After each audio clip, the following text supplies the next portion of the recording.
Okay, here we are. Hi, Dr. Jordan. How are you today? Good, Carly. How are you? I'm good. I'm so glad you're here. For everyone listening, today I have someone very special. This is Dr. Jordan Etters, a doctor of acupuncture and Chinese medicine. I'm going to read your bio. You are a board certified acupuncturist, herbalist, and certified Reiki master. Dr. Etters has a passion to connect with others and increase their energetic vibration. I just love your bio. To guide them towards their true self. Her goal is to assist clients in reaching inner peace, harmony, and balance in their daily lives. Dr. Etters loves performing soul healing and energy work for individuals who suffer from emotional and spiritual imbalances, which can manifest into common ailments and diseases. She views each person as a canvas that deserves individual attention and specialized treatment, which is so beautiful. And then the latest and the greatest, you are now a certified doula, which I can't wait to talk about, who specializes in reproductive health, specifically for couples desiring to have a baby, either naturally or through reproductive assistance. Dr. Etters serves patients who seek assistance in addressing a wide range of conditions in women's health, womb care, menstrual issues, pregnancy, postpartum, chronic pain, stress reduction, emotional and spiritual health, and overall well being. Oh my gosh, my woman. That is so beautiful. And I'm sure everyone can understand why I'm so excited to talk to you. And before I let you talk, the last thing I want to say is I always like to paint a picture of how I'm connected with someone. And I worked with you when I was trying to get pregnant with Hadley Bear, my second baby, because I was struggling. So I always loved chatting with you. You always made me feel really calm. But we never did energy work. So I want to talk about that today.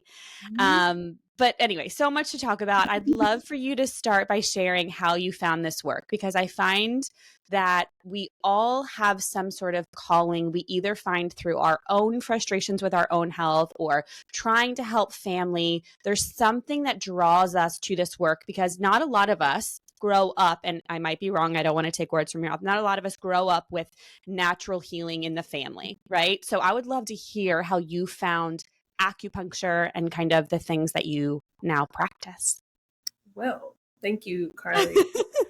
A wonderful introduction. It was a roundabout way that I found acupuncture because I was studying biology. My degree is in biology and minor in chemistry. And, when you're going into those types of sciences, you're pretty much going to Western medicine. And that was Mm-hmm.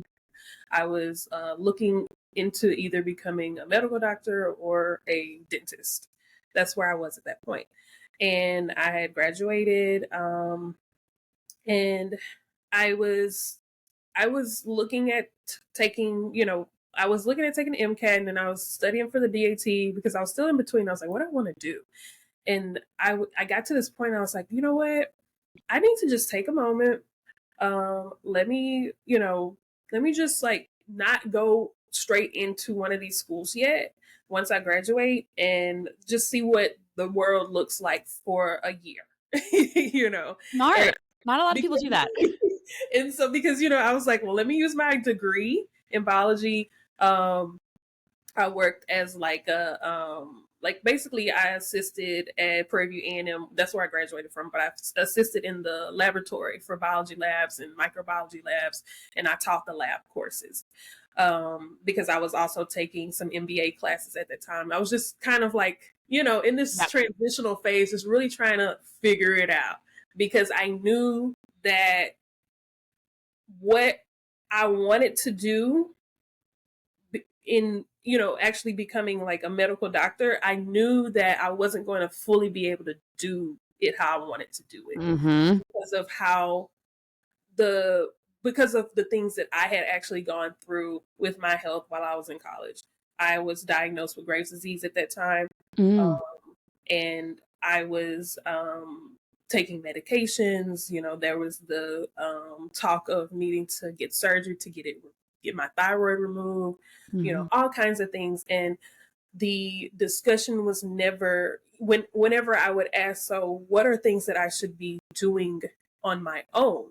How should I eat? the aftercare, things like, how do I like get out of this? Like, Mm-hmm. giving me this medication, but what else can I do? Mm-hmm. So it's like, well, you don't have to do anything else. Just take the medicine. And it's like, well, so diet doesn't affect this. And it's like, no, there's nothing you can do with diet. And I was like, but you didn't ask me what I was, you haven't asked me my habits. You haven't asked me anything. You just said eat normal. But what is normal? Mm-hmm. And, thank God for my parents, because they were the ones helping me through that at the time, because of course I'm on their insurance.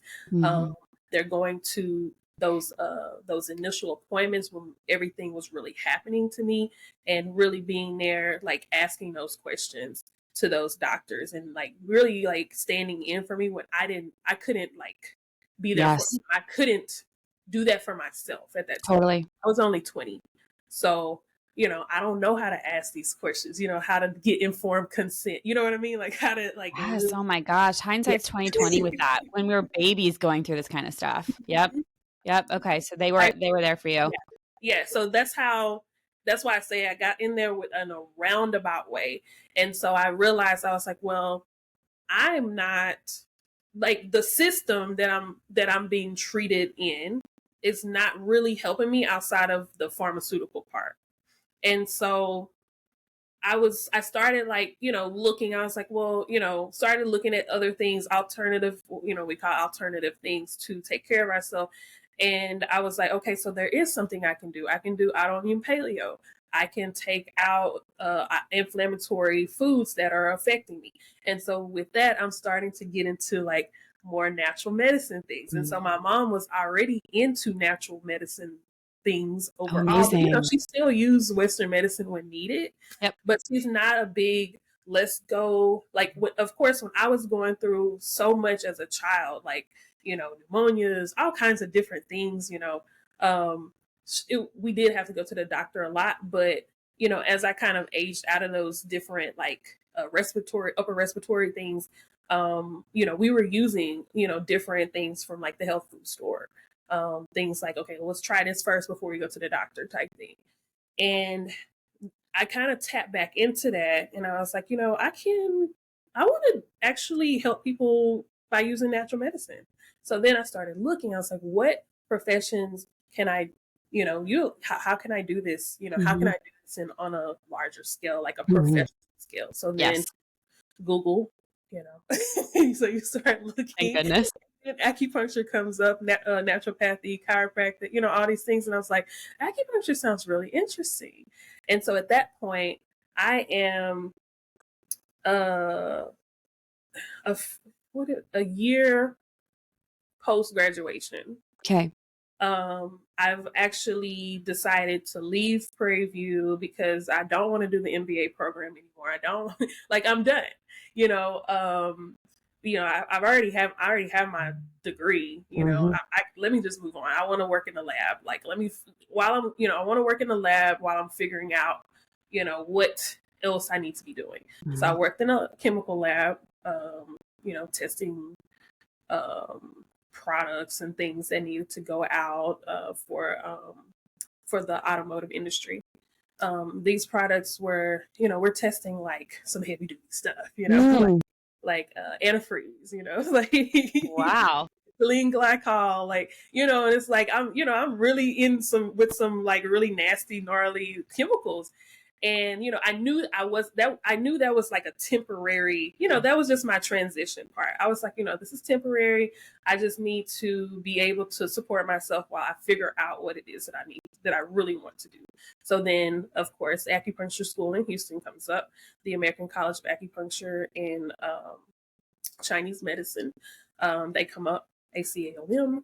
I go visit, and I'm like, okay, I can do this. So I enroll. Well, when was that? January 2015, I started. And so that's, so I was like, yeah, this is it. And that's how I got into it. In a roundabout way. I love it because you took your time. You got the degree. And I think that's what a lot of people, myself included, didn't really do. It's just, they're like, okay, go. We can't, God forbid we miss a year. What would that look like on a resume? So you kind of went inwards and you found acupuncture. So you went to acupuncture school, and I would love for you to just paint a picture of what is acupuncture, because until you do it and understand it, I don't think it's well understood how it works. So could you, for the layman, someone maybe who hasn't had a session, just explain what the work is that you're doing and how it is supporting the body? Mm-hmm. So we tend to focus always on the physical side of things, right? The things that we can really see. Acupuncture does that. But there's also another layer where it helps with the energetic body, Mm. the things that make everything in your body work. We're electromagnetic beings. We all are like putting off some kind of like energetic frequency, right? So there's a magnetism for each one of us. Some people have their energy is more concentrated, and some people have energy that is they have a big aura, right? And so because we have to start recognizing the different layers of our body, not just the physical body. And so that's where acupuncture and Chinese medicine comes in, and it looks at not only the physical but the spiritual, the energetic, the emotional sides, the soul level. What is happening? What is this person experiencing overall? Like, how are they doing in the environment that they're in, on every level? We tend, on the Western medicine side, it tends to be the main focus is let's um, let's either suppress or make this particular part, organ, or particular function of your body work, where we're looking at how can we balance this body out, right? How can we help this person become more balanced? How can we help them find their center versus either suppress or accelerate? We're looking to, so what happens is when we look at the body, we're looking at it in multiple factors. So of course I'm going to look at you from a medical standpoint always. So I'm going to use tools, our tools, right? So I'm going to check your pulse, of course, like everybody understands that, right? But when I'm checking the pulse, I'm also checking like, what does the pulse actually feel like? What is what is the tone of the blood vessel?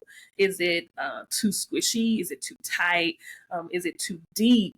And so those are giving me clues on other factors going on in the body, because if the blood in the life force, which is, the life force that pushes your blood, that makes your blood move around your body, which we call chi, if that's not strong enough, then I'm going to be able to feel that in your pulse. Interesting. So I can look at your tongue as well as another diagnostic tool, because your tongue is going to be the innermost outer part of your body. We don't necessarily call, of course, we don't really call the tongue an organ, but it is, and so, it has a large blood source. Of course, it's deeply connected to, like like all of your internal organs. So you can see things manifest on your tongue that are happening in your body. So we're looking at that. We're looking at the patterns, the shapes. Do you have a coating? Is it dry? Is it moist? What's happening? Is it red? Do you have dark purple marks? Things like that. And so each one of those things is going to tell me give me another hint or a clue that there may be some things that we need to work on. Like, does this person have more inflammation in their body, or do they have issues with their blood circulation? What's happening? And so then once we look at all these factors, we ask a lot of questions. We ask not only like physical things like, how's your digestion? How are your bowel movements? How's urination? We really go deep, like, how's your menstrual cycle? And even for on the male side, like, are you having any issues, seminal issues, things like that, libido issues? So we're asking all these questions because that's helping us form a profile. So once we're able to form that, or that like, I guess I call it like for me in my head, I call it like a diagnostic profile. or a pattern, right? So this is the pattern that your body follows. This is how your body's been responding to the environment and the conditions that you've been putting it through. And so when I'm looking at it, I say, well, if something is happening and complaining that I have recurrent headaches or I have recurrent menstrual issues, then I'm thinking, okay, something's out of balance, clearly. So how do we fix it?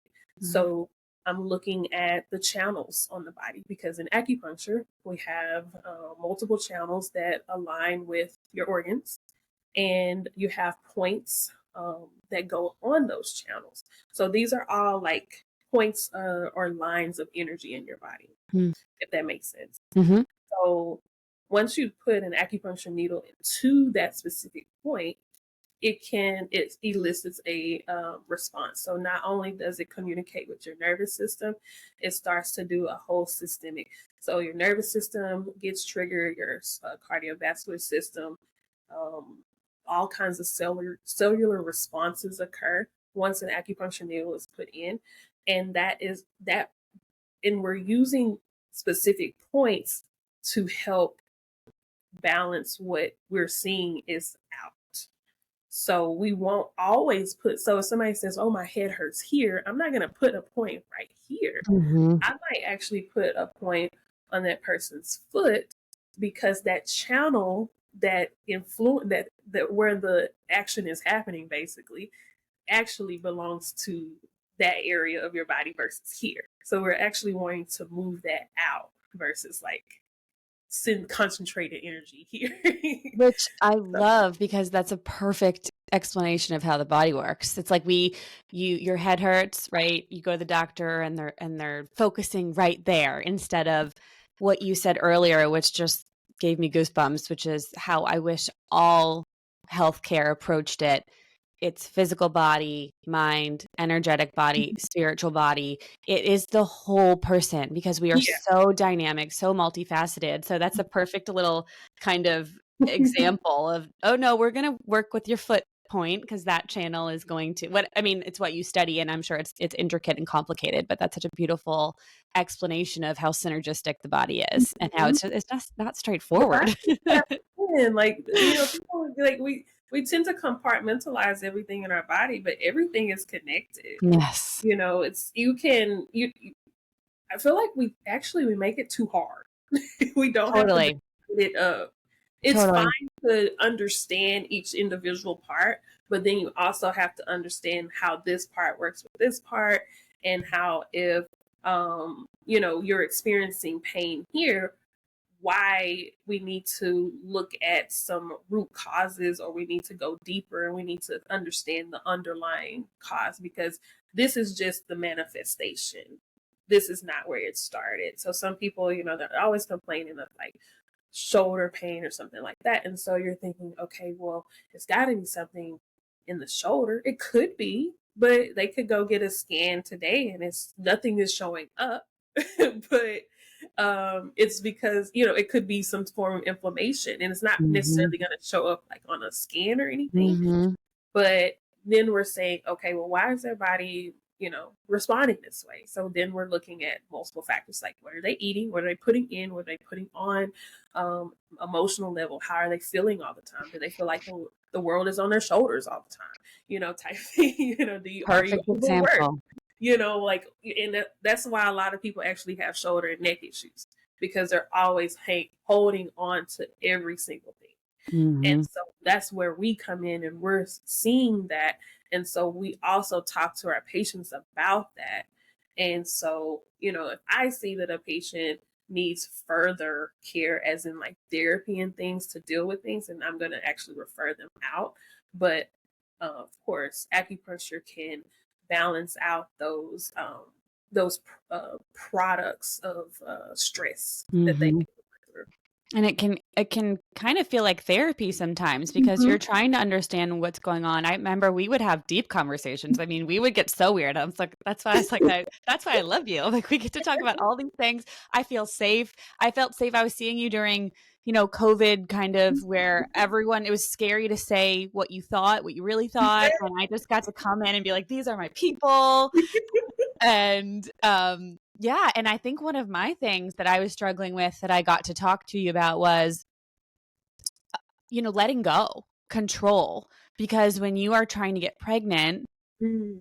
you try to be so specific about timing and Oh yeah. tracking. And I remember at one point you were like, I want you to stop tracking. Stop tracking ovulation. I was like, I'm sorry, what? Just I do need it. to know my numbers. Like, this is a lesson in letting go. And hand to God, I saw my acupuncture. No, sorry, not you were my acupuncturist. My intuitive, and it was concurrent. I was working with you, seeing the intuitive, and she's like, there's nothing wrong with your body. This is Right. a lesson in letting go Oh. and surrender, which is something I'm always working on. It's so Mhm. difficult. And I just quickly made a mental decision. I'm done. And you told me to stop tracking. So there was my confirmation, right? And within a month, I got pregnant. Right. Because you just let it go. You just let it go. And it's so wild. We want to get so drilled down to specifics of what to do and what's wrong and what's going on with my hormones.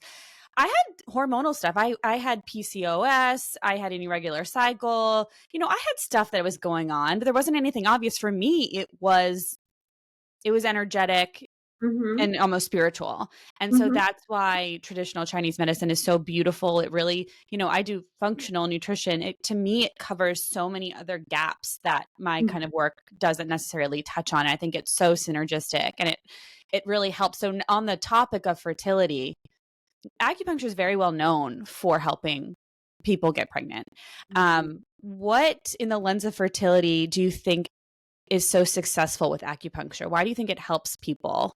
What specifically do you target if someone is coming in? Is it all the things you just said, where you just, go for root cause and you're trying to balance and energize? Or is there something else going on with fertility? I would love, I guess, in general, you to just speak on that topic, because it's really growing to be more of a problem every day. Right. There's a few factors. So the number one, I would say, before I go into anything, like, we know about all of the like chemicals and things that are affecting us, radiation, electromagnetic frequencies, all these different environmental things that pollution, all the pollutions, right?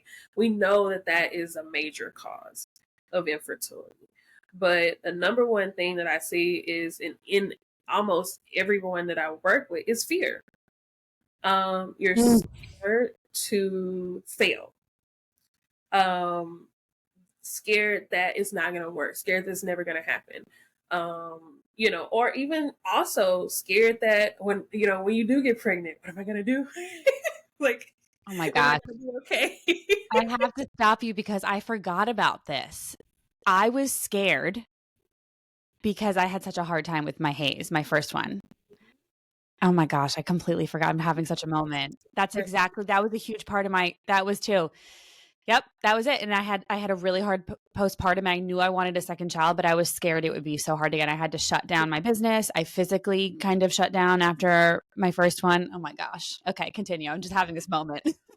Yes, and so many women go through that because either no matter if you own your own business or if you have a very successful career or whatever, or even if you are a homemaker, that that change, that shift, that either you're bringing on another child or you're looking to have your first child, it's going to change something.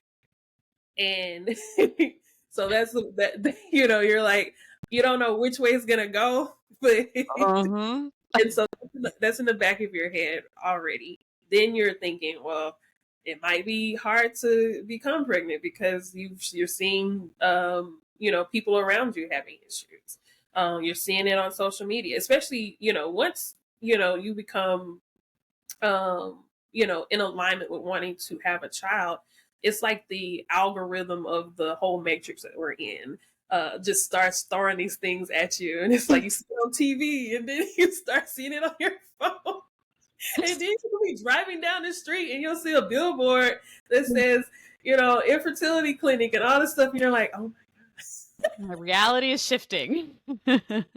Or you see a pregnant woman, on a billboard, and it's like, something about, some hospital where you can give birth at, just like you start seeing all this stuff. And so then you're kind of like, you get bombarded, and you have your family asking, you have friends asking, random people ask you, are you going to have kids? Love that. Yeah. And so it's a mental thing, and you have to be able to remain grounded, because oh my gosh. so with all of modern technology, we have access to so much at once. And so that is why I feel like it can be overwhelming to start the process, to think about the process, because it's like, then there's another factor, like, am I gonna do it right? Like, am I gonna and then also the there's another fear of like, can my body do this? Can I make it through? What's gonna happen? You're in still wanting this child, so it's a lot. It's so many things happening. I forgot it. I had those thoughts for sure. You just reminded me. But you, as a woman, if you've never had a child before, talk about first lesson in letting go is your body is creating this child while you are just kind of along the ride. And so talk about having to trust your vessel and trust something else, something greater. Yeah. And that is such a, it's just you're kind of just, I always say you can live on faith or fear, and you in every moment with pregnancy get to choose one. Yes. And you have to choose because you can't be in both. In that middle, you're always there, because you're in that process, your body's constantly changing. So you're having to just trust the process at each moment. And so, that's to kind of tie acupuncture back in. It's like, that's where, I meet women when they're going through, either when they're trying or when they have gotten pregnant, they're having some issues, they really need to like get, feel more balanced, and they're having, either nausea or headaches, things that they can't really take a medicine for. That's where acupuncture comes in, and it helps to calm. First of all, we're calming, we're working on like bringing it back, because it's so, we don't live like, most people don't live off the grid anymore. So living living away from all of these external stressors, you don't really get a chance to just immerse yourself in the possibilities of what could go wrong. So with us having access, we're always like here on the phone, and we're always seeing stuff, and so it gives you a moment to just like say, okay, I can take an hour off out of my week.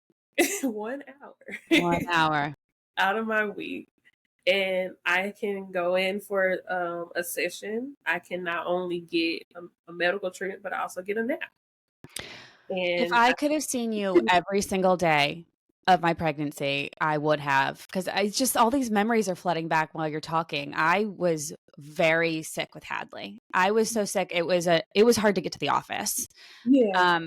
I was so nauseous. And in hindsight, I really think I should have worked on, in hindsight's 2020, I should have worked on gallbladder support, bile flow, and detoxing more before I got pregnant, because I think my liver was really overwhelmed with all the hormones, because it was already overwhelmed with, I hadn't done a parasite cleanse yet. I hadn't done a good detox, and we're living in quite a dirty world. And you had referenced that earlier with all the toxins and pollutants. I think that is a huge majority of the root cause of sickness. And I think when I got pregnant, all the work that I hadn't done yet on myself showed up, and it was debilitating. Yeah. The acupuncture was the way, I wouldn't say it like completely relieved the nausea. That's not what I would say. What I would say is it gave me the life force to keep fighting, because I felt like I was fighting for our lives. That's how I felt. I mean, that might sound dramatic. That's how it felt.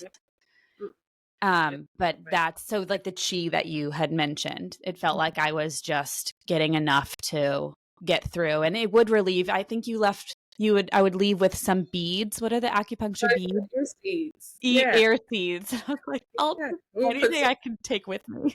yeah, and so you can press your points while you're at home. And because and that's the crazy thing about the system that we have. It's like you can also you can also carry out your treatment. So, you know, we have these microsystems on our body. So the ear is a major microsystem. So it has every point that you can think of for each part of your body. So there's a point for your eye, there's a point for your nose on the ear. Oh, You know, there's a point just specifically for your low back on your ear. There's a point for it's called Shinmin, which is spirit gate or neuro gate, and that helps to calm your nervous system mm. and you know, get you out of that fight or flight and just kind of like brings everything in. And that's a point that I do on every treatment. Oh, good. I was like, I need that right Every, now. yeah, every treatment you'll get ear Shinmin. You know, we'll put it, you know, on each side most of the time. And then I can, you know, put your ear seeds on so that when you go home, you can continue to press those points. And then, of course, you might get some herbs to take home as well. That carries out your treatment. That gives that the herbs actually bring in that nutritional support or the herbal, you know, the natural medicine support. So that helps whatever we treated with the acupuncture points, we're going to continue with the herbs until you can come back in. I love that. That spiritual gate. If anyone feels stuck in fight or flight, I always like to say, I thought I was a calm person until I did acupuncture. You leave understanding what it really feels like to feel calm, truly. And it's, oh my gosh, I'm just craving it so badly right now. When we get off this call, we're going to schedule something because it is one of those treatments. It feels like, let's do this and let's do this. Sometimes it can feel like we're doing, and even I can feel that way. But if we're talking about, like you said, 1 hour and you leave feeling like a new human, acupuncture does that for you. And it is a spiritual practice. So, oh my gosh, that's why I love it. So speaking of that, you are also a Reiki master. Can you just talk also about what Reiki is? Because I'm sure that's also something a lot of people haven't done. And do you do that with every session? Is that a separate practice? Just kind of paint that picture. Okay, so Reiki is it's one of the hardest things for me to explain, but it's actually really simple. Okay, so you know, I was talking about you know, we're all energetic. We have electromagnetic frequencies and things like that. Right? So Reiki starts actually going into the chakra system, and so you know, your chakras. We have seven. I like this. We have more chakras than what what mainstream says, Yep. but you know, we have our seven main. So we have from the root to the crown. They're energy vortices, basically. So it's a vortex. You have a vortex, like basically seven of them, like in the center of your body, basically. So each area of your body you can think of, you know, you have your root, your sacral, your solar plexus, which is like right in the middle of your body, right over your in your abdomen. You have your heart, throat, your brow or your third eye chakra, and which sits right in front of your pineal gland, and then you have your crown. And so each one of these, there's a rotation of energy, right? And so sometimes those energy centers can kind of get jacked up or hijacked throughout our normal daily processes. And over time, those if they don't go back into their normal flow, that's when you can start getting issues there. So they can manifest as physical issues, emotional, spiritual issues. Sometimes we can start collecting other people's spiritual baggage, you know, or energy or their emotions. And so what Reiki does is that we are coming in with the intention to help your body get in balance. So I'm not forcing anything. I am basically standing um, i- in helping. So I'm using my hands. So once you've gotten trained in Reiki, um, you are able to concentrate and focus your like you can you can basically become like a vessel to help move any type of energy that no longer serves that person that you're Mm. working. So 10, what did they say? 7 to 10 hertz of energy can come from the palms of our hands if we intentionally channel that, right? Oh, cool. So we can, you can literally go, like to one of your kids today and they come to you and they say like they say something is hurting, right? You can, with your intention, with your love and your compassion, you can put your hand on them or wherever it hurts basically, and you can help it move out. You can help that, like say they banged their arm on something, if they didn't break it, right? If it's just like they just like dinged it, or fell or Keep it something, and realistic here. We're not fixing broken bones with Reiki. I mean, although, right, probably could be a really big help, but if something needs to be reset and fixed, for sure, go to the Sure. emergency room. I'm not against that part at all, for Yeah. sure. Like if you need surgery, if you need, a cast or whatever, please go do that. Yes.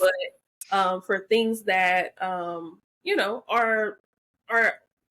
on that level of they just need a little time, a little mending, things like that. You can put your hand over that and you can send that intention and that love to that area or to that person. And that's how energy, we're just intentionally um using our, and I'm not even using my own energy. I'm Mm. using more of like the universal, the energy that, Directing yeah, light force energy. yeah, we're In the just universe. redirecting. So we're Redirecting. channeling that And like energy. amplifying, maybe. Yeah, it amplifies it. So whenever you have that good intention, and honestly, it only works when you have that intention to help that person. So This it's is the not. power of the mind. I want to interject that Yes. you're saying intention has power, and that's actually proven in studies. There's a study that basically they are talking about stress, and two cohorts of people that are stressed. One, they work on a belief system that the stress is harmful to them, and one, they're working on a belief system that the stress, although they have it, it's not actually harming them. And they did measurements, labs before and after, and it shows, like, double blind, the stress is only harmful if you believe it is. And this Yes. probably gets into quantum energetics and Yes. that kind of thing. But Yes. that's exactly what you're saying. You are taking an intention, a clear intention, and you are redirecting and amplifying energy. And that, you know what, I love the reminder of working with kids, because my kids are awesome and open-minded, but I think all kids in general are open-minded, where you can say that you're healing with your hand and they'll be open-minded enough to accept that and actually feel that, as opposed to me going to my husband and like holding his neck. He'd be like, okay, take a hike, Looney Tune. Um, but my son will think I'm a superhero, and so that's so You can special. feel it. He can feel it. I bet he could. I have very energetically sensitive children. Yes. Mhm. So I love that reminder. So that paints a perfect example of Reiki. And when you sit down, it's kind of like going to get a massage, except you're not getting massaged, you're getting massaged energetically. And you leave feeling really kind of the way you feel after acupuncture. You feel Yes. kind of floaty on a cloud, really. Yeah. Yeah, because you've got like you have okay, so let's say when you go to get an acupuncture treatment, you're not really trying to control the situation. You're just gonna go ahead and get on the table. We're gonna start. You're just kind of like letting it be, right? You're gonna let, because you're gonna actually feel some energy movement, because you're feeling you're actually able to tune in and feel your body and how you're feeling what's happening. So you're gonna feel like some oscillation movements. You're gonna feel like things are going side to side, up and down. You might feel heavy. You might feel warm or cool sensations. You're going to feel different things move because that's you feeling energy. The same thing happens with Reiki. Um, that's why I actually like to do hour sessions versus 30-minute sessions. Sometimes it takes a little bit to kind of like go through these energetic layers that people have up. You know, because it's like you're like, you know, the person wants this treatment, but sometimes that in that thing in their head, they're still trying to control the situation. It's like spiritual So, defensiveness. yeah. So now we're trying to like get through. So like we're clearing, and they're clearing, and then we're finally like, okay. Then I finally feel like so I'm feeling like each energy center while they're laying down. So I'm going from head to toe, feeling. I go to joints. Joints are energy centers as well. They kind of like collect energy, or energy can get stuck in there. Of course, we use our joints so much, and so I'm touching these different areas. I'm feeling. I'm like, what is it like? Is it hot or cold, or do I feel any kind of like? Sometimes I can feel like a little like what feels like a magnet. That's what I'm usually feeling. So it feels like, so if you ever had two opposing magnets, you can feel like that, that movement. That's what I'm feeling a lot when I'm working. And then sometimes you'll kind of like get an area where it kind of pulls you, or you'll have an area where it kind of like pushes you away. So and cool. So then that's where I started kind of working. And so that's why it takes a few minutes to kind of like start to feel. So you have, you kind of got to tune in. You got to get your mindset, Reiki is not a religion or anything, but I do say prayers that help me connect, help me connect to God to help this person. God is, for me, God is the universe is God. Because God is everything. And so I'm, asking for that healing energy to come into the room and to help us, help us together, help this person. Because when I'm doing a Reiki session, I'm also getting helped as well. So it's not like it's sucking energy from me. Sure. I'm also getting a treatment. So I love it's that. Yeah. And it's good to kind of point out that you're doing all this work with essentially it's unseen energy. You're feeling it. We know it's there. It's been measured scientifically, but it is unseen to the eye. And I think it's helpful for people to understand you might go seek Reiki support if you're doing the physical work, you're taking supplements, maybe you're changing your diet. If there's some stubborn symptoms, there's some whole other layers to your physical well-being that might need addressed, right? And that's where this might help shift things so you respond better to those physical things, right? And then spiritually, if you're able to open up in a session, and it's probably not as much talking in Reiki as it is with acupuncture. Is that right? Right. And it depends on the client or the patient, because, some are going to kind of like, be more like either ask a question or say like, hey, I can feel more over here, or actually I started feeling something move out of my leg or something like that. And so that's kind of, that does help me see where I'm going with things. I do use crystals when I use it, because crystals, they are they come straight from the earth. They have their own energetic properties. Some of them are really good at helping absorb negative energies and helping to like transmute things, um, or even like redirect as well. So. Yeah, I think of crystals. I always like, of course, get so excited when you talk about them. They have the highest level of entropy. So I think that crystalline structure helps kind of organize the energy like you're talking about, right? Like bring in the good, kind of remove the bad. That's why you need to kind of clear. How do you clear your crystals? Moonlight, or do you use other? It Like, depends on which one it is. oh, So like say I like to use selenite a lot. selenite. It's Yes. like really soft, Yes. So it needs to go outside. It can Okay. go. Some of my harder crystals like quartz, tourmaline, things like that, I can probably rinse them or do like a sound clearing for them, or a sage. I'll Okay. sage them, and then I'll put them in a window, let the sun hit them, depending on what it is. Some of them are light sensitive, Oh, so I you have a kind of lot to learn. I what do gotta you take. We gotta talk crystals because I don't think I'm taking care of my babies correctly. they have their own personalities, so Oh my gosh. they have their own, like you just wouldn't use this, now there are some crystals that like to do everything. They're like the multi, what do you call those people that like to do a lot of different projects, like your quartz and your selenite. They're kind of like, if you don't have anything, Multitaskers. yeah, they're multitaskers, so you can, like, if I only have those around, we'll just use that. Okay. That's enough. I So love I don't that. make it go complicated. And sometimes if I don't have my crystals, it's okay because Sure. maybe I didn't need them at that moment. Sure. Like, A I lot of don't trust. make it too complicated. Yep. You kind of just have to lean in. Hmm. So I'm sure everyone listening can tell why I'm obsessed with you because we have so many interests. So this is reminding me you are a projector in human design like Yeah. me, right? We're both projectors. So I'm going to eventually have human design. I have two human design readers lined up to be on the podcast. But for anyone listening who knows what human design is, I would just love to hear from you. What has learning about being a projector changed for you? Like learning about yourself, how has it empowered you? Because some people ask me, why do you care about human design? Why is it so important?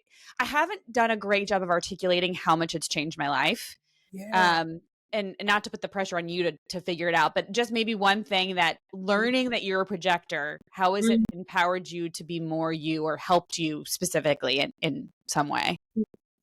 It helped me understand I could, that I was really on the right path when I was like working smarter and not harder. Mhm. Because, because I realized, okay, the world we're living in is very generator based, right? So, like, right now still, everything is like go go go, hustle hustle hustle, and especially like living in Houston, this is a hustle town. Like, Whew. it's a workhorse town. So it's like, you gotta get it. It's so like, yeah. And so being in this energy here, you learn how to take a, it's okay. Like, I realized, okay, it's okay if I take a day off. I can take a day off in the middle of the week. It's okay, you Amen.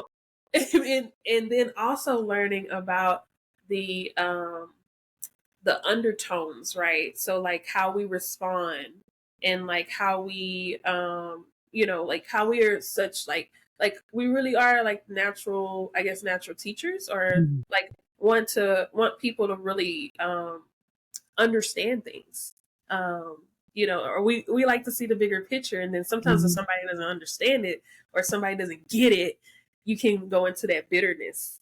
And so you get upset that they didn't get it, or they didn't respond to you, or they didn't, or even Invite. like that invitation, right? So I noticed, like, okay, they didn't ask me for this information, so I'm gonna stop doing unsolicited things. I'm gonna only respond when I've been invited, and I'm That okay. is very healing. So for projectors, for people that don't understand our strategy, and everybody has a strategy, each energy Mhm. type.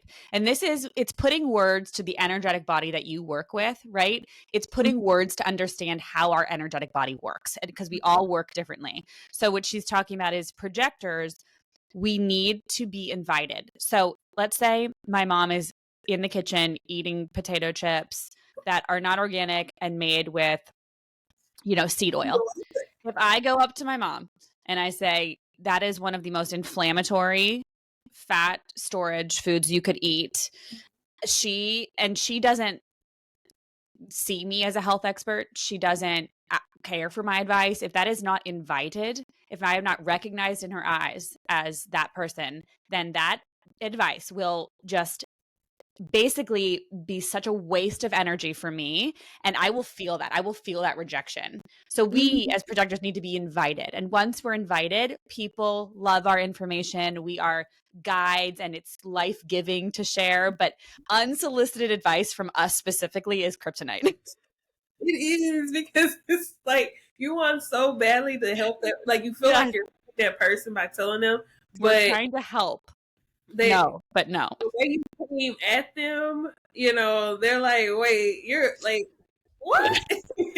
'Cause I remember being a child, and you when you start like learning stuff in school, like cigarettes are bad and all this stuff, right? So I told this woman, like, when I Oh was, boy. The little mini projector, Jordan. smoking a cigarette, I told her that, I said, did you know that it takes 7 years off of your life?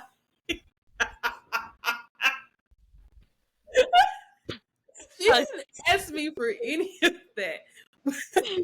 Oh, that's so good. Little mini projectors. I can't. My son's a little projector. And it's amazing too to know the energy type, the human design of my kids, because I have a Manny Gen daughter who's a Capricorn, and I am in for it. Yeah. I am so in for it. But my mom is a Manny Gen Capricorn.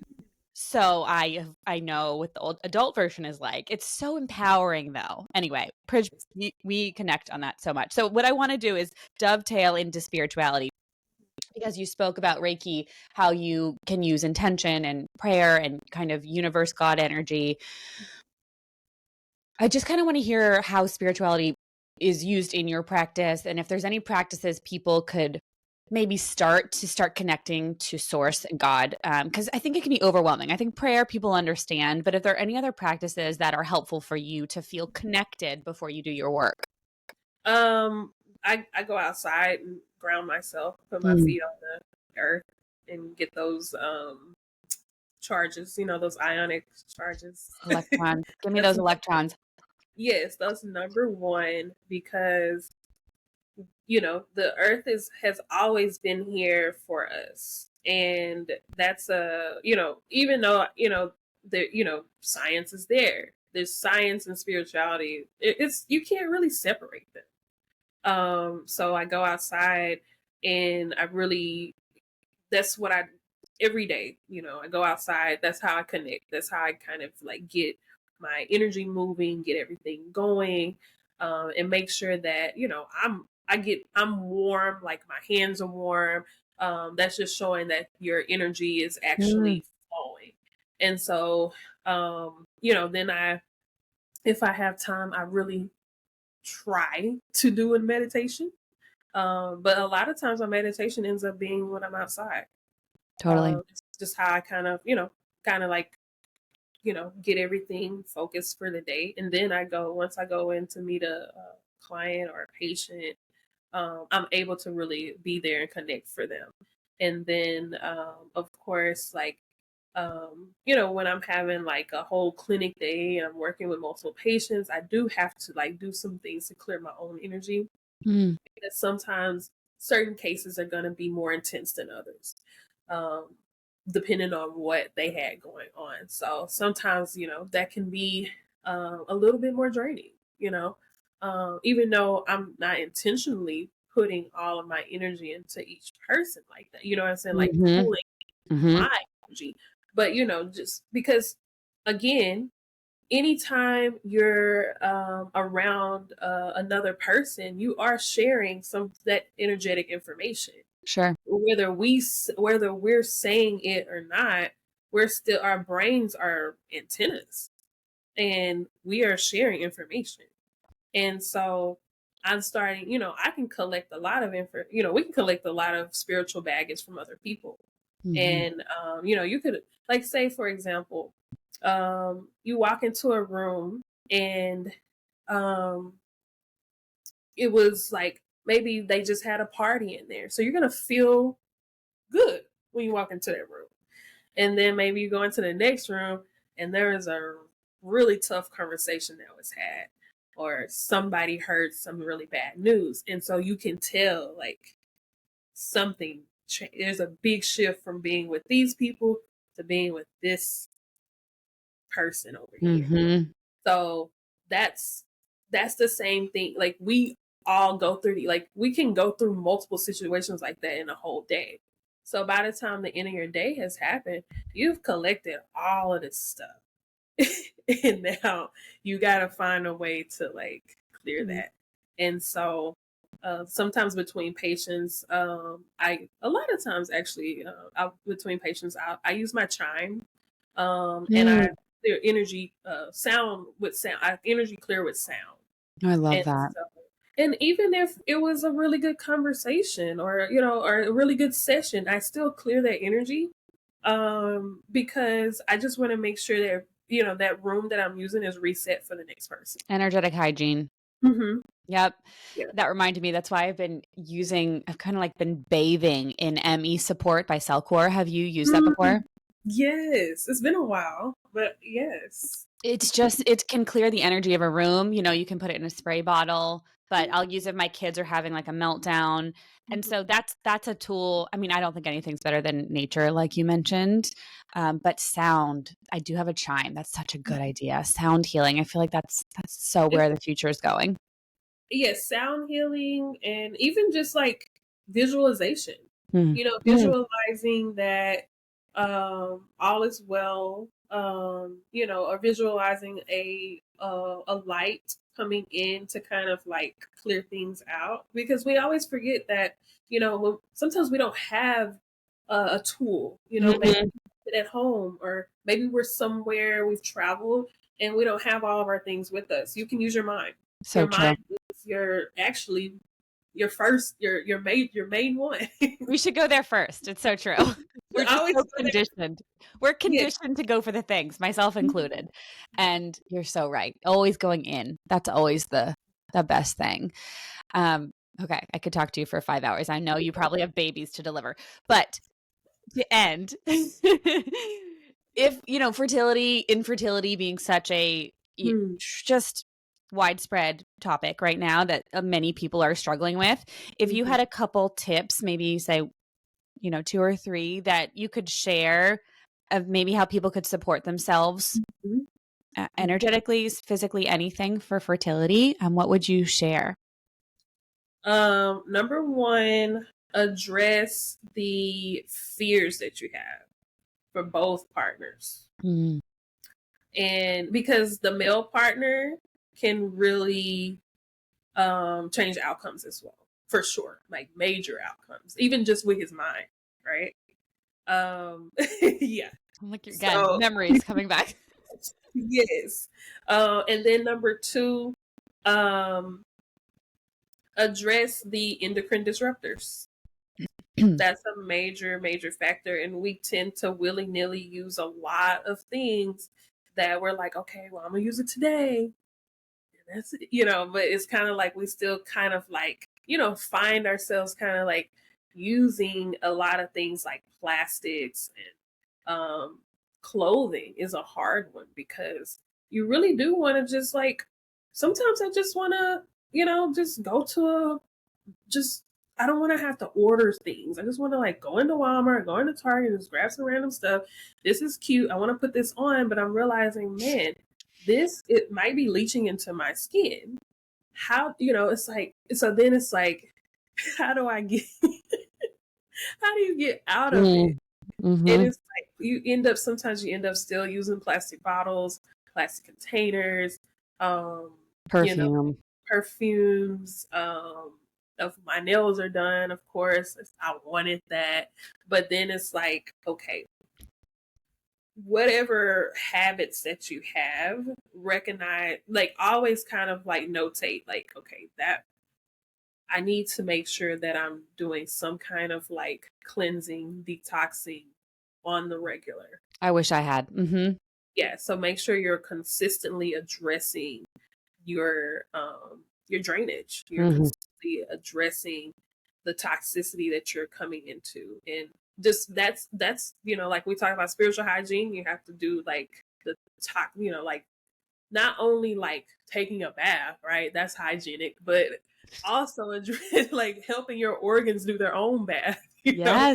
Yes. Or do you know, their hygiene. Unplug the drain so it can Yeah, drain, right? yeah, Lymphatic system and bile ducts, all the things that we're talking about. Yes, absolutely. That's been a game changer in my practice. Once I started doing drainage work, people stop herxing and having reactions when you help them get rid of candida or parasites or toxins, right? They're not having all these horrible reactions because you've opened up the exits. That's huge. right. It's not getting like you're not moving something and then it's getting stuck. It's Right. actually able to leave, and so Yes. that's something, you know. Those are the things that I say work on.